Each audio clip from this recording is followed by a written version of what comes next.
എറണാകുളം ജില്ലയിലെ പിറവം നഗരസഭ എവിടെ എത്തി നിൽക്കുന്നു? ഇനി എന്താവണം? കഴിഞ്ഞ 5 വർഷക്കാലം എന്തൊക്കെ ചെയ്തു? ആ വിശേഷങ്ങളൊക്കെ പങ്കുവെക്കുകയാണ് നഗരസഭാ ചെയർമാൻ സാബു കെ ജേക്കബ്.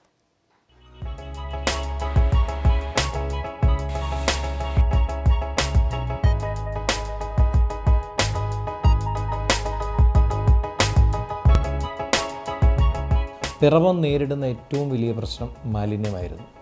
അതെങ്ങനെ പരിഹരിക്കാൻ കഴിയും എന്ന ചിന്തയിൽ ഇന്ത്യൻ മെഡിക്കൽ അസോസിയേഷനുമായി ഞാൻ സംസാരിക്കുകയും അവരുടെ മൾട്ടിനാഷണൽ കമ്പനിയായ തെർമാക്സ് എന്ന് പറയുന്ന കമ്പനിയുടെ 1 കോടി രൂപ മുടക്കി മിഷണറി പിറവത്ത് കണ്ണീറ്റ് മലയിൽ സ്ഥാപിക്കുകയും ചെയ്തപ്പോഴാണ് മാലിന്യം സംസ്കരണവുമായി ബന്ധപ്പെട്ട് ഏറ്റവും വലിയ കാര്യം ചെയ്യുവാനായിട്ട് കഴിഞ്ഞത്. ഈ മാലിന്യ സംസ്കരണ പ്ലാന്റ് വെച്ചതോടുകൂടി ഏറ്റവും മികവുറ്റതാക്കുവാൻ പട്ടണത്തെ ഇപ്പം വരുന്ന ഏതാനും ദിവസങ്ങൾക്കുള്ളിൽ ഹരിത നഗരമായി പിറവം പ്രഖ്യാപിക്കാൻ പോവുക. ജനങ്ങളുടെ അടിസ്ഥാനപരമായ ഏറ്റവും വലിയ വിഷയം ഭവനമാണ്. പ്രധാനമന്ത്രി ആവാസ് യോജന പദ്ധതിയിൽ ഉൾപ്പെടുത്തിക്കൊണ്ട് 270 വീടുകൾ പുതുതായി നിർമ്മിക്കാനായിട്ട് കഴിയും. ഞാൻ പഞ്ചായത്ത് പ്രസിഡൻ്റായിട്ട് വരുമ്പോൾ എൻ്റെ മുമ്പിൽ വരുന്നത് ഏറ്റവും വേദനയും പ്രയാസവും അനുഭവിക്കുന്ന വിധവമാരായ അമ്മമാരാണ്. അങ്ങനെ കേരളത്തിലൊരു പദ്ധതിയില്ല. ആ കേരളത്തിലൊരു പദ്ധതി തുടങ്ങുവാൻ രാജീവ് ഗാന്ധി കൾച്ചറൽ ഫോറവുമായി ചേർന്ന് അമ്മയോടൊപ്പം എന്ന പരിപാടി, ഇവിടെ 4 ക്ഷീര സംഘങ്ങളാണുള്ളത്. ആ ക്ഷീര കർഷകരെ സഹായിക്കുവാൻ അയ്യങ്കാളി തൊഴിലുറപ്പ് പദ്ധതിയുമായി ചേർന്ന് അവർക്ക് 100 തൊഴിൽ ദിനങ്ങൾ നൽകുന്നത് ആദ്യം കേരളത്തിൽ ആരംഭിച്ചത് പിറവത്താണ്. അതുപോലെ തന്നെ നമുക്കറിയാം ഏറ്റവും പ്രധാനപ്പെട്ട ഒരു കാര്യം എന്ന് പറയുന്നത് ഈ പാവപ്പെട്ട ആളുകൾക്ക് തൊഴിൽ കൊടുക്കുക എന്നുള്ളതാണ്. ആ തൊഴിൽ കൊടുക്കുന്ന കാര്യത്തിൽ സംസ്ഥാനത്ത് 5ാമതാണ് നഗരസഭ. 1000-ലധികം തൊഴിലാളികളാണ് ഇവിടെ അയ്യങ്കാളി തൊഴിലുറപ്പ് പദ്ധതിയിൽ പണിയെടുക്കുന്നത്. രോഗികൾക്കായിട്ടുള്ള പദ്ധതി പിറവം താലൂക്ക് ആശുപത്രി, ഏറ്റവും മികച്ച ഡയാലിസിസ് യൂണിറ്റ് പിറവത്ത് ആരംഭിക്കാനായിട്ട് കഴിയും. 8 പേർക്ക് ഒരേ സമയത്ത് ഡയാലിസിസ് ചെയ്യാൻ കഴിയുന്ന വലിയൊരു യൂണിറ്റ് ആരംഭിക്കാനായിട്ട് കഴിയും. അതോടൊപ്പം തന്നെ 1 കോടി രൂപ മുടക്കി ഒരു ഐ ഓപ്പറേഷൻ തിയേറ്റർ അതിൻ്റെ പണി ആരംഭിച്ചു കഴിഞ്ഞു. ആയുർവേദത്തിൽ ഓപ്പറേഷൻ തിയേറ്റർ അടക്കമുള്ള ഏറ്റവും മികച്ച ആയുർവേദ ആശുപത്രിയാക്കി പിറവം ആയുർവേദ ആശുപത്രി ഞങ്ങൾക്ക് മാറ്റുവാനായിട്ട് കഴിയും. അതേപോലെ തന്നെ വർഷങ്ങളായി നിന്ന് കിടന്ന പിറവത്തിൻ്റെ ഏറ്റവും വലിയ പൈതൃകമായ പിറവം വള്ളംകളി അത് 2011 തുടക്കം കുറിക്കാനായിട്ട് കഴിയും. കേരളത്തിൽ തന്നെ 2 തൂക്കുപാലങ്ങളുള്ള ഏക സ്ഥലം പിറവം നഗരസഭയാണ്. ഒന്ന് കളമൂർ തൂക്കുപാലം, മറ്റൊന്ന് പാഴൂർ കക്കാട് തൂക്കുപാലം.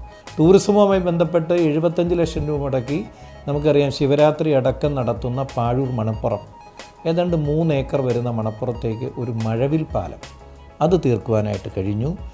ടൂറിസം വകുപ്പിൻ്റെ സഹായത്തോടെ പണി തീർത്ത 1.5 കോടി രൂപ മുടക്കി പണി തീർത്ത അറ്റുതീരം പാർക്ക്, 50 ലക്ഷം രൂപ മുടക്കി യാത്ര ചെയ്തു വരുന്ന ആളുകൾ അതുപോലെ തന്നെ ടൂറിസ്റ്റുകൾക്ക് വേണ്ടി ഒരിടത്താവളം എന്ന രീതിയിൽ നഗരസഭ തന്നെ സ്ഥലം വിട്ടു നൽകി ടേക്ക് എ ബ്രേക്ക് തീർക്കുവാനായിട്ട് കഴിഞ്ഞു.